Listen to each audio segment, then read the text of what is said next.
Sir మీరు చెప్పండి.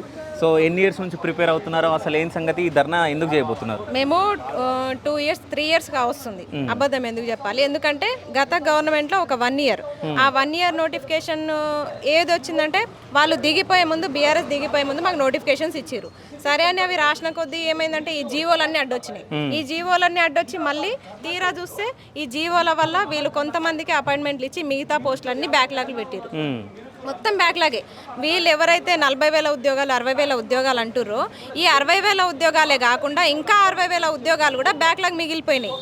1,20,000 ఉద్యోగాల్లో 60,000 ఉద్యోగాలు బ్యాక్లాగ్ ఉండిపోయినాయి. కనీసం అవి ఫిల్అప్ చేసినా మిగతా వారికి 1:2లో ఉన్న వాళ్ళకి ఉద్యోగాలు వస్తుండే. ఒక్క గురుకుల సమస్య మీద మేము కొట్లాడినాం, కానీ అన్ని శాఖల్లో కూడా పోస్టులు మిగిలిపోయినాయి. గ్రూప్స్లలో, గురుకులాల్లో, డిఎస్సిలో అన్నిట్లో కూడా బ్యాక్లాగ్స్ ఉండిపోయినాయి. అవన్నీ ఫిల్అప్ చేసినా ఈరోజు చాలా మందికి ఒక 50,000 మందికైనా ఉద్యోగాలు వస్తుండే. అవి చేయలేదు. అవి చేయకపోగా ఏడాదిలోపే 2 లక్షల ఉద్యోగాలు అన్నారు. ఆ 2 లక్షల ఉద్యోగాల మాటే పోయి కనీసం వీళ్ళు ఒక్క నోటిఫికేషన్ కూడా మాకు ఇవ్వలేదు. పైగా సరే డిలే అవుతుంది, కొత్త గవర్నమెంట్ కాబట్టి అన్ని సర్దుకునే వరకు టైం పడుతుందని మేము కూడా వేచి చూసినాము. తీరా 2 సంవత్సరాలు దాటొస్తున్నాం, కానీ ఒక నిరుద్యోగ భృతి లేదు. యువ వికాసం అన్నారు, ఆ వికాసం లేదు, తొక్క లేదు, తోటకూర లేదు, ఏమీ లేవు. మరి ఏమీ లేనప్పుడు ఒక నిరుద్యోగి 30 ఏళ్ళు దాటిన తల్లిదండ్రుల మీద భారం అయ్యి ఎన్ని రోజులు ఇట్లే ఉంటాడు?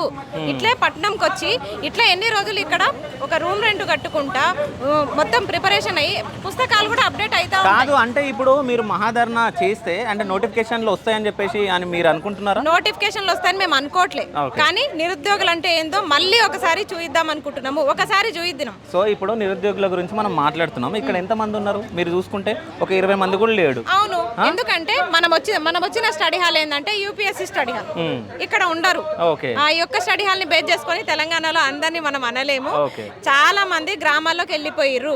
ఇక్కడ ఎవ్వరు లేరు. నోటిఫికేషన్స్ లేవు కాబట్టి రూమ్ రెంట్లు కట్టలేక, పుస్తకాలు కొనలేక చాలా మంది ఇబ్బందుల పాడై 5 రూపాయల భోజనం తినుకుంటా ఉండి ఒక పూట భోజనం ఎన్ని రోజులు తింటారు, ఎన్ని సంవత్సరాలు తింటారు చెప్పండి? పొద్దుగాల టిఫిన్ కూడా 10 రూపాయలకు దొరుకుతుంది ఇక్కడ. అది ఎవరికి తెలియదు. బయట 30 రూపాయలు 40 రూపాయల టిఫిన్ తినే రోజులకి 10 రూపాయల టిఫిన్ గురించి తెలియదు.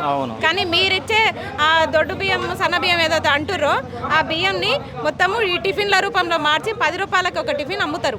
దోశ కానీ, ఈ వడలు కానీ ఇవన్నీ అమ్ముతారు. అవి తిని నిరుద్యోగులు ఇక్కడ బతుకుతున్నారు.